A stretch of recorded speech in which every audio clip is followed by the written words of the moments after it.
నమస్కారం. ఏసీ న్యూస్కి స్వాగతం. రాష్ట్ర ఆర్థిక వ్యవస్థకు విద్యుత్ రంగం మూలస్తంభమని, దేశంలో విద్యుత్ సంస్కరణలకు నాంది పలికిన వ్యక్తి ముఖ్యమంత్రి చంద్రబాబు నాయుడు అని, హైదరాబాద్లో ఐటీ రంగం అనేది చంద్రబాబు వలన అభివృద్ధి చెందిందని విద్యుత్ శాఖ మంత్రి గొట్టిపాటి రవికుమార్ తెలిపారు. శుక్రవారం అసెంబ్లీలో బడ్జెట్పై చర్చలో భాగంగా మంత్రి రవికుమార్ మాట్లాడుతూ 2014-19లో అధికారంలోనికి వచ్చిన 6 నెలల్లోనే మిగులు విద్యుత్ రాష్ట్రంగా నిలిపారని, 2014-19లోనే రెన్యూబుల్ ఎనర్జీని 7 గిగావాట్లకు పెంచిన ఘనత ముఖ్యమంత్రి చంద్రబాబు నాయుడు అన్నారు. 2019-24 మధ్యకాలంలో జగన్మోహన్ రెడ్డి ప్రభుత్వం విద్యుత్ వ్యవస్థను సర్వనాశనం చేసి 9 సార్లు విద్యుత్ ఛార్జీలు పెంచి ట్రూఅప్ ఛార్జీల పేరుతో 30,000 కోట్లు ప్రజలపై భారం వేశారని మంత్రి రవికుమార్ గుర్తు చేశారు. దేశంలో తొలిసారి 13 పైసలు ట్రూ డౌన్ చేసిన ఘనత కూటమి ప్రభుత్వందని, వ్యవసాయ రంగానికి 9 గంటలు రోజుకు ఉచిత విద్యుత్ అందిస్తున్నారన్నారు.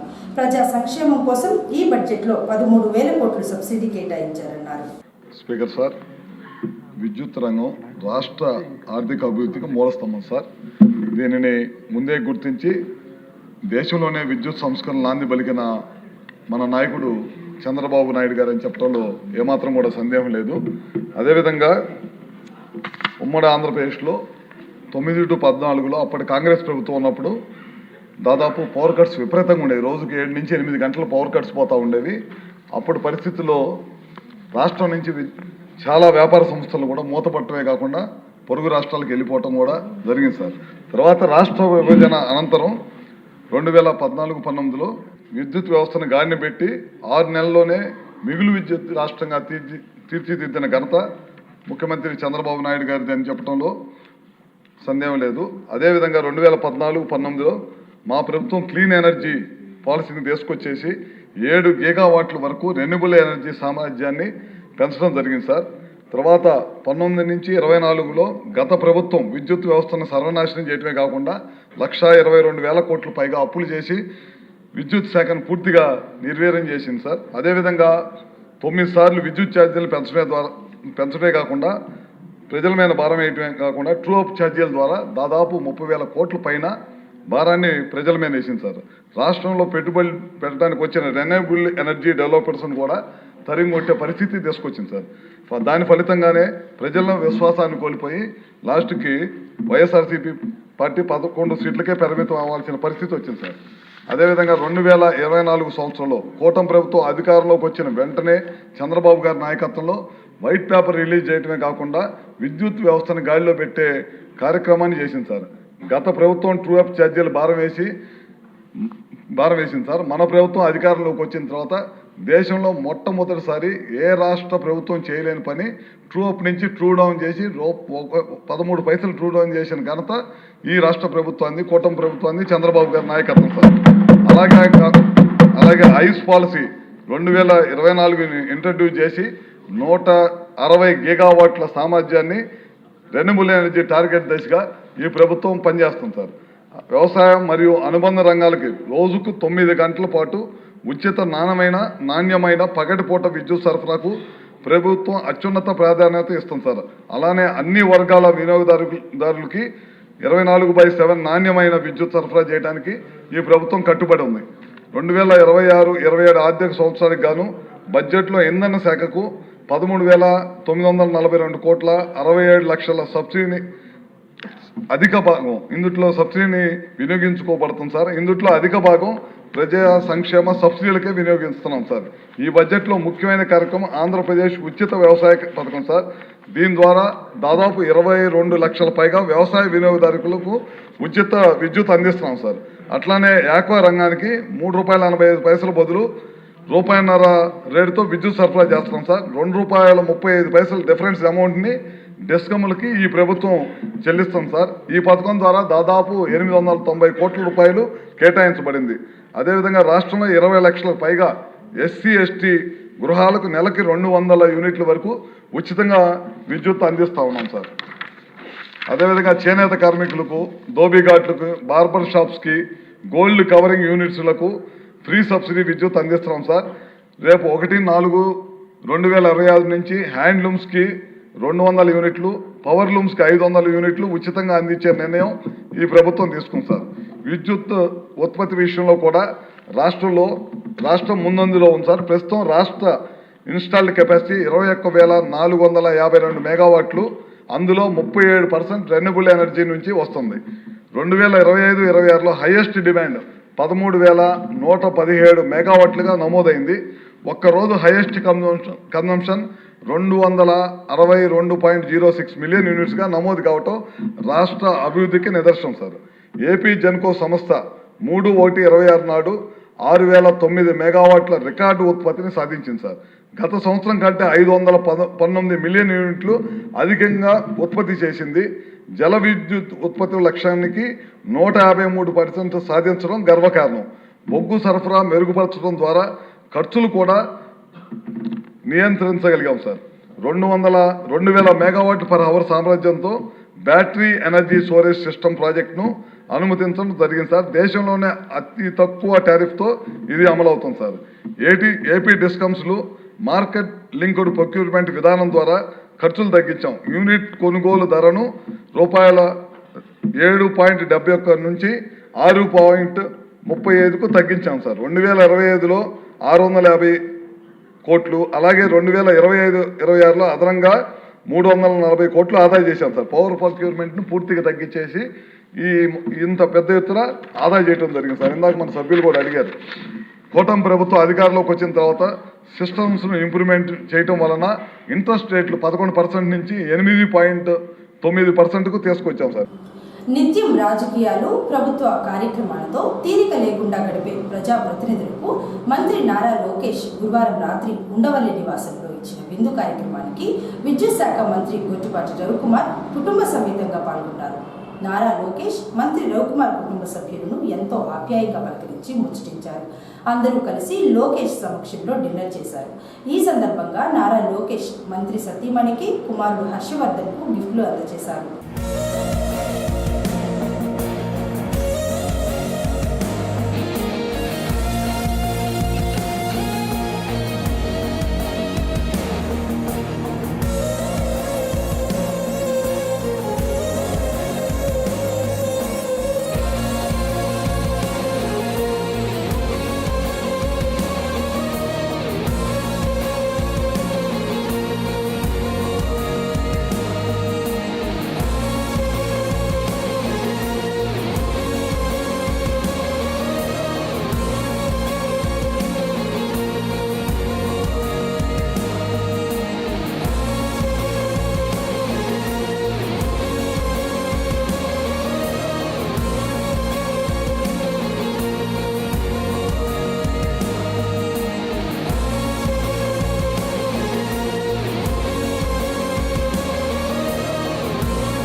అద్దంకి మాజీ ఎంపీపీ జ్యోతి హనుమంతరావు, ఎస్సీ/ఎస్టీ/బీసీ మైనారిటీ ఐక్యవేదిక రాష్ట్ర అధ్యక్షుడు రమేష్ బాబు మాతృమూర్తి జ్యోతి సీతమ్మ అనారోగ్యం కారణంగా శుక్రవారం మృతి చెందారు.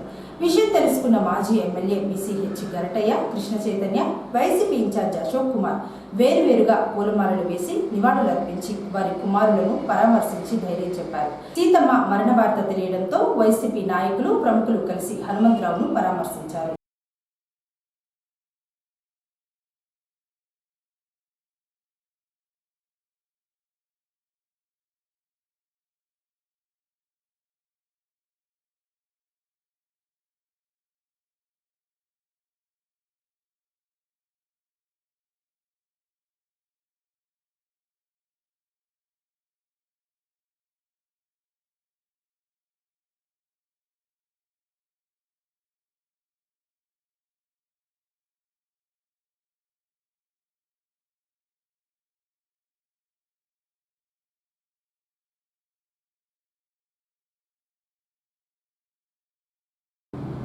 అద్దంకి పట్టణంలోని నర్రావారిపాలెంలో నర్రావారి ఇలవేల్పు విఘ్నేశ్వర స్వామి, కుమారస్వామి, నాగేంద్ర స్వామి, ఆంజనేయ స్వామి విగ్రహ ప్రతిష్టా మహోత్సవము ఈ నెల 22వ తేదీన జరగనున్న నేపథ్యంలో శుక్రవారం నుంచి పూజా కార్యక్రమాలు ప్రారంభమయ్యాయి. నర్రావారి కుటుంబ సభ్యులు కలిసి సుమారు 35 లక్షల రూపాయలతో నూతనంగా నర్రావారిపాలెం దేవాలయాన్ని నిర్మించారు. శుక్రవారం దంపతులచే గణపతి పూజ, దీక్షా స్వీకరణ, అఖండ స్థాపన, గ్రామోత్సవము, మూలమంత్ర హోమము, జలాదివాసము నిర్వహించారు. ఈ సందర్భంగా ప్రతిష్టాచార్యులు వెంకట పిచ్చయ్య శాస్త్రి మాట్లాడుతూ నర్రావారి ఇలవేల్పు అయిన నాగేంద్ర స్వామి విగ్రహ ప్రతిష్టా మహోత్సవం ఆదివారం జరగనున్నదని, శుక్రవారం నుంచి పూజా కార్యక్రమాలు వారి శిష్య బృందంచే ప్రారంభించారన్నారు. గణపతి పూజతో పూజా కార్యక్రమాలు ప్రారంభించారని, శనివారం స్వామివారి విగ్రహాలకు క్షీరాభిషేకము, వాస్తు హోమాలు, ఆదివారం విగ్రహ ప్రతిష్ట, అన్నదాన కార్యక్రమం జరుగుతుందని పిచ్చయ్య శాస్త్రి తెలియజేశారు. రుభ్యో నమః. హరి ఓం. శుక్లాంబరధరం విష్ణుం శశివర్ణం చతుర్భుజం ప్రసన్నవదనం ధ్యాయే సర్వవిఘ్నోపశాంతయే. ప్రకాశం జిల్లా అద్దంకి పట్టణం నర్రావారిపాలెం గ్రామంలో వేంచేసి ఉన్న నర్రావారి ఇలవేల్పు శ్రీ నాగేంద్ర స్వామి మరియు మహాగణాధిపతి కుమారస్వామి అభయాంజనేయ స్వామివారికి దివ్య ప్రతిష్టా మహోత్సవ కార్యక్రమం 20/2/2026 తేదీ నుంచి 3 రోజులుగా త్రయాహానిక దీక్షతోటి చక్కగా జరగబోతున్నాయి. ఈరోజు విఘ్నేశ్వర పూజ, పుణ్యాహవాచన, పంచగవ్య ప్రాసన, ఋత్వీకరణ, దీక్షా స్వీకరణ, అఖండ స్థాపన, బింబ సంస్కారములు అనేటువంటి కార్యక్రమాలు జరుగుతాయి. మధ్యాహ్నం 2 గంటల నుంచి కూడా స్వామివారి యొక్క ఊరేగింపు గ్రామోత్సవం బయలుదేరి వస్తూ ఉంటారు. తదుపరి సాయంత్రం 6 గంటల నుంచి కూడా మత్స్యంగ్రహణ, అంకురారోపణ, అగ్ని ప్రతిష్టాపన, మూలమంత్ర హోమములు మరియు జలాధివాసము, స్వామివార్లకు చక్కగా నీళ్లతోటి అభిషేక పూజా కార్యక్రమాలన్నీ కూడా నిర్వహించబడతాయి. అదేవిధంగా రేపు ఉదయం 9 గంటల నుంచి కూడా నిత్య పూజా విధి కార్యక్రమాలన్నీ కూడా నిర్వహించి తదుపరి వాస్తు పూజ, వాస్తు హోమము, వాస్తు బలి, పర్యగ్నీకరణము, తదుపరి స్వామివార్లకు క్షీరాదివాసము, పాలతోటి విశేష ద్రవ్య స్నపన అనేటువంటి పూజా కార్యక్రమాలు, తదుపరి 11 గంటల నుంచి కూడా ధాన్యాదివాసము, తదుపరి స్వామివారికి మూలమంత్ర హోమములు, అధివాసాంగ హోమముల కార్యక్రమం జరుగుతుంది. తదుపరి సాయంత్రం 6 గంటల నుంచి కూడా మరలా నిత్య పూజా విధి కార్యక్రమాలన్నీ కూడా నిర్వహించి నవగ్రహారాధన, శాంతి కుంభావాహన మరియు ప్రధాన కలశావాహన, అంగ ప్రత్యంగ హోమములు, స్వామివార్లకు పంచశయాదివాసం అనేటువంటి పూజా కార్యక్రమాలన్నీ కూడా నిర్వహించబడుతూ ఉన్నాయి. అదేవిధంగా 22వ తేదీ ఆదివారం ఉదయం ముహూర్తానికి స్వామివారి యొక్క బింబ ప్రతిష్టా కార్యక్రమాలన్నీ కూడా నిర్వహించి తదుపరి కుంభాభిషేకము, తదుపరి అన్నదాన కార్యక్రమాలన్నీ కూడా నిర్వహిస్తూ ఉన్నారు కమిటీ సభ్యులు. ఈ విధంగా స్వామివార్లకు ఈ 3 రోజులు కూడా పూజాది కార్యక్రమాలన్నీ కూడా నిర్వహించబడతాయి. ఈ కార్యక్రమంలో చుట్టుపక్కల ఉన్నటువంటి గ్రామ ప్రజలందరూ కూడా పాల్గొని స్వామివార్ల యొక్క దర్శనం చేసుకుని తీర్థప్రసాదములు స్వీకరించి శ్రీ నర్రావారి ఇలవేల్పు శ్రీ నాగేంద్ర స్వామివారి యొక్క అనుగ్రహానికి పాత్రులుగా అవుతారని మనవి చేస్తూ ఉన్నాం. మా నర్రావారి ఇలవేల్పు మా కులదైవం దొంటనాగులు మరియు వాటితో పాటు సుబ్రహ్మణ్య స్వామి, అభయాంజనేయ స్వామి, వినాయకుడి యొక్క విగ్రహాలు పెడుతున్నాం. దీనికి ఈ సందర్భంగా మా కాస్ట్ ఒక 35 లక్షల దాకా అవుతుంది. రెండవది ఏంటంటే ఎప్పటి నుంచో అనుకుంటున్నాం కానీ ఈ సంవత్సరానికి ఇది ఒక రూపురేఖలకు వచ్చి అనుగ్రహంతో రూపురేఖలకు వచ్చి దిగ్విజయంగా జరుగుతుంది. ఈ కార్యక్రమం ప్రతి సంవత్సరం మేము కూడా సంవత్సరానికి ఒకసారి మేము కార్యక్రమాలు చేయాలని నిర్ణయించుకున్నాము. నర్రావారి ఇలవేల్పు మిగతా వాళ్ళని కూడా అందరిని కలుపుకొని చేస్తాం.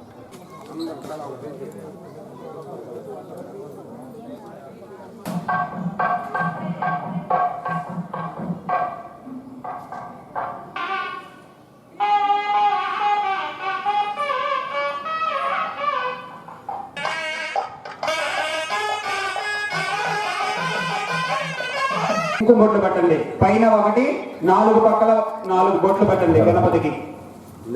ఓం గణానాన్వా భజంత్రీలు ఒకసారి వాయిద్యం చేసి ఆ పైన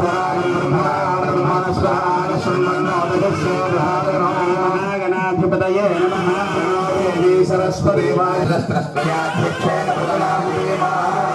హవే సంతు సర్వ ఇంద్రానందో మరుతో విష్ణురగ్ని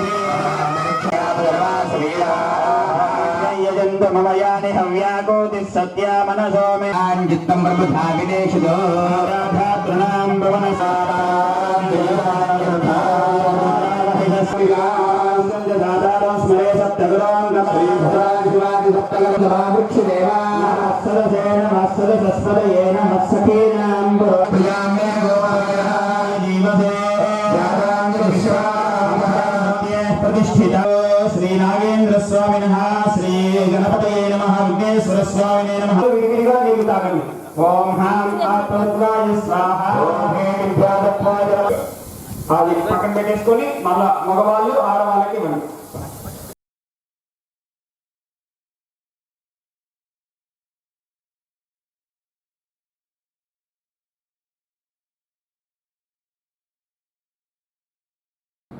పాఠశాల దూరంగా ఉన్నదన్న ఉద్దేశంతో విద్యార్థులు ఎవరు బడి మానివేయరాదన్న ఉద్దేశంతో అద్దెకి నియోజకవర్గం వ్యాప్తంగా ప్రభుత్వ పాఠశాలల విద్యార్థులకు దాతల సహాయ సహకారాలతో ఉచితంగా సైకిళ్లు పంపిణీ చేస్తున్నారని విద్యుత్ శాఖ మంత్రి గొట్టిపాటి రవికుమార్ అన్నారు. బల్లికురవ మండలం ఉప్పుమాగులూరు గ్రామంలో శుక్రవారం జిల్లా పరిషత్ హైస్కూల్ విద్యార్థులకు మంత్రి రవికుమార్ సైకిళ్లను పంపిణీ చేశారు. పాఠశాలలో విద్యాభ్యాసం, మధ్యాహ్న భోజనం పథకం గురించి మంత్రి విద్యార్థులను అడిగి తెలుసుకున్నారు. ఈ సందర్భంగా మంత్రి రవికుమార్ మాట్లాడుతూ అద్దెకి నియోజకవర్గం వ్యాప్తంగా 10,000 సైకిళ్లు పంపిణీ చేయాలని లక్ష్యంగా పెట్టుకుని ఇప్పటి వరకు 7,500 మంది విద్యార్థులకు విడతల వారీగా సైకిళ్లు పంపిణీ చేశారని, మిగిలిన విద్యార్థులకు కూడా సైకిళ్లు త్వరలో పంపిణీ చేస్తారన్నారు. ప్రతి పాఠశాలలో 10వ తరగతి రిజల్ట్ శాతం పెరిగే విధంగా ఉపాధ్యాయులు చూసుకోవాలని మంత్రి రవికుమార్ సూచించారు.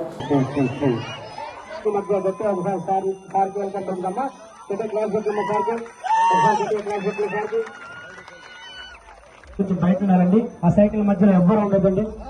ఆ సైకిల్ మధ్యలో ఎవరు ఉండద్దు. ఆ సైకిల్ మధ్యలో పిల్లలు ఎక్కడ వాళ్ళకి అడుగుతారమ్మా దగ్గర సరిగలదు. విద్యుత్ శాఖ మార్చులు శ్రీ శ్రీ శ్రీ గొట్టిపాటి రవికుమార్ గారి చేతుల మీదుగా ఈ పిల్లలందరూ కూడా సుమారు 42 ప్రభుత్వ ఉన్నత పాఠశాలలు మరియు 352 సైకిళ్లను పంపిణీ చేయడం జరిగిందండి. శ్రీ శ్రీ శ్రీ శ్రీ గొట్టిపాటి రవికుమార్ గారి వారి చేతుల మీదుగా ఈ సైకిల్ పంపిణీ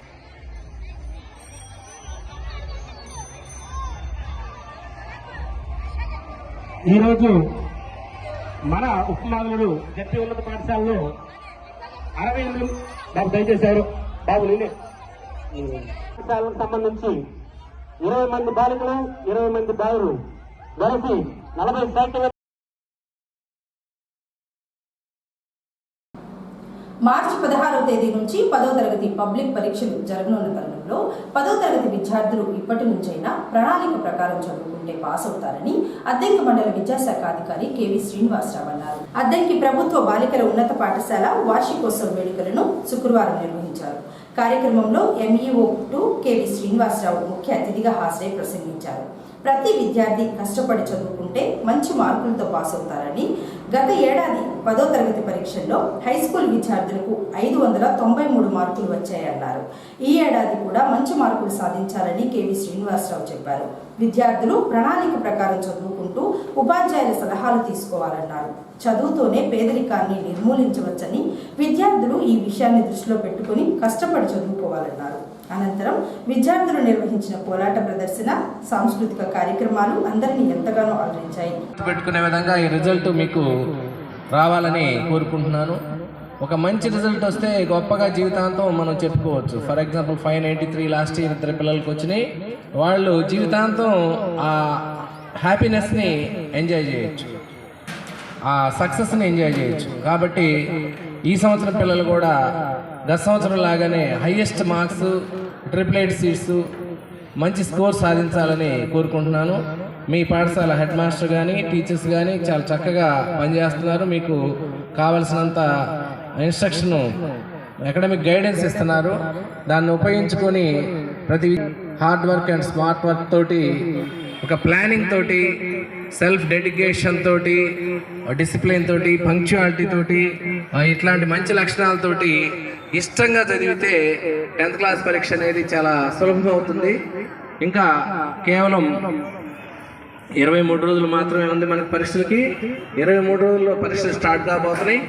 ఈ ఉన్న టైంని అలాగే ఏప్రిల్ 1 దాకా పరీక్షలు జరుగుతాయి. ఈ పరీక్షల సమయాన్ని కానీ పరీక్షలు జరగబోయే ముందు ఉన్న ఈ కొద్ది సమయాన్ని ఒక ప్లాన్డ్ గా చదువుకుంటూ ఏ సబ్జెక్ట్ లో వెనకబడి ఉన్నామో దాని మీద ఎక్కువ కాన్సన్ట్రేట్ చేస్తూ ఇష్టమైన సమయంలో కష్టమైన సబ్జెక్ట్ చదువుకుంటూ కష్టమైన సమయంలో ఇష్టమైన సబ్జెక్ట్ చదువుకుంటూ, అంటే ఫర్ ఎగ్జాంపుల్ నీకు మ్యాథ్స్ అనుకో, ఎర్లీ మార్నింగ్ నిద్ర లేవగానే మైండ్ చాలా ఫ్రెష్ గా ఉంటది, యాక్టివ్ గా ఉంటది. అటువంటిప్పుడు ఆ మ్యాథ్స్ చేసుకోవాలి. నిద్ర వచ్చే టైం, బోరింగ్ టైంలో నీకు ఈజీ సబ్జెక్ట్ ఏదైతే ఉంటుందో అది చదువుకోవాలి. సరే, ఎనీవే మరి 10th క్లాస్ పరీక్ష అనేది గతంతో పోలిస్తే చాలా ఈజీ చేశారు. మీరు సులభంగా అధిక మార్కులు సంపాదించుకోవడానికి చాలా వీలుగా ఫేస్ చేయొచ్చు. తక్కువ శ్రమతో ఎక్కువ మార్కులు సాధించుకునే అవకాశం ఉంది. కాబట్టి మీ టీచర్స్ ఇన్స్ట్రక్షన్స్ ఫాలో అవుతూ, ఇంకా చాలా మంది సెలవులు పెడుతున్నారు. నేను అబ్జర్వ్ చేస్తాను ప్రతిరోజు కూడా. మీరు ఏ పరీక్షకి ఎంతమంది ఆబ్సెంట్ అయింది నిన్న చూశాను. డియు గారు వస్తున్నారని చూస్తే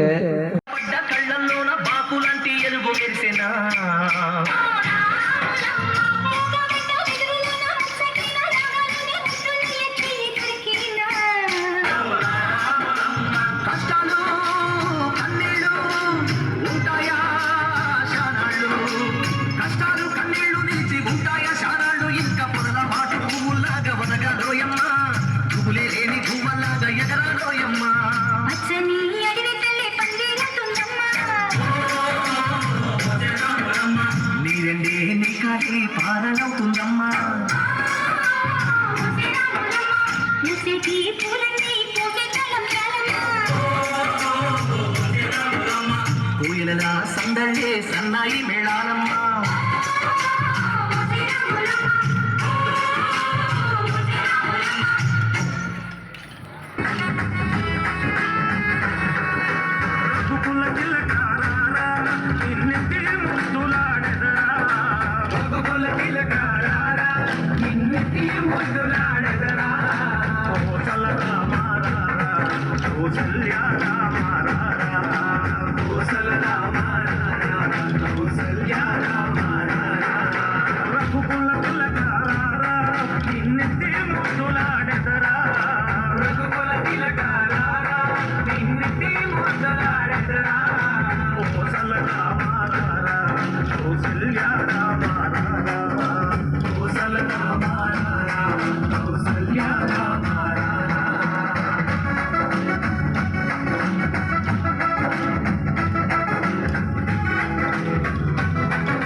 ఈ ఏడాది శనగ పంటకు గిట్టుబాటు ధర లేక తీవ్రంగా నష్టపోయారని రైతులు వాపోతున్నారు. కోరసపాడు మండలం దైవాన్రావుడి గ్రామానికి చెందిన కౌలు రైతు వెంకటేశ్వర్లు పొలం కౌలుకు తీసుకుని శనగ పంట సాగు చేశారని, కింటా శనగలు బయట మార్కెట్లో 5,000 ధర పలకడంతో పెట్టిన పెట్టుబడులు కూడా రావడం లేదని ఆవేదన వ్యక్తం చేస్తున్నారు. వ్యవసాయం కంటే కూలి పనులకు వెళ్లడమే మంచిదని చెబుతున్నారు. ప్రభుత్వం శనగల కొనుగోలు కేంద్రాలు ఏర్పాటు చేసి గిట్టుబాటు ధరకు కొనుగోలు చేసి రైతులను ఆదుకోవాలన్నారు.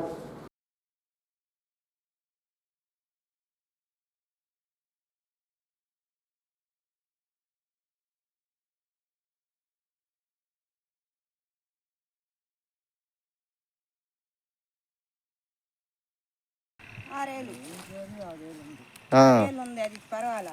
ఇప్పుడు 4,800 అడుగుతున్నాడు ఇవాళ ధర. ఇవాళ 4,800 అడిగితే ఏం తినేది తింటూ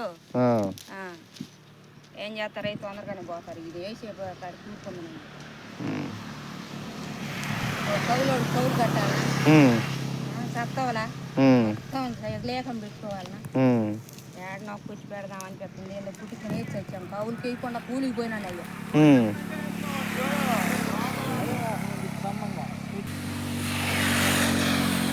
ఇప్పుడు మంది అని ఇంటిని పీక్కోవటం ఎందుకు? డబ్బులు ఎందుకు అవ్వు? పూటకు 300. 2 మనుషులు వస్తే పొద్దుటానికి 2 బీగుతున్నాం. అదే ఒక 5గురు వచ్చారు అనుకో, ఏం చేయాలా? చేలో కలుపు తిరిగినా మేమే అన్ని మేము చేసుకుంటేనే మిగలవు. ఇంకా దానికి వచ్చి ఏం చేస్తాము? కూలి వాళ్ళని పెట్టి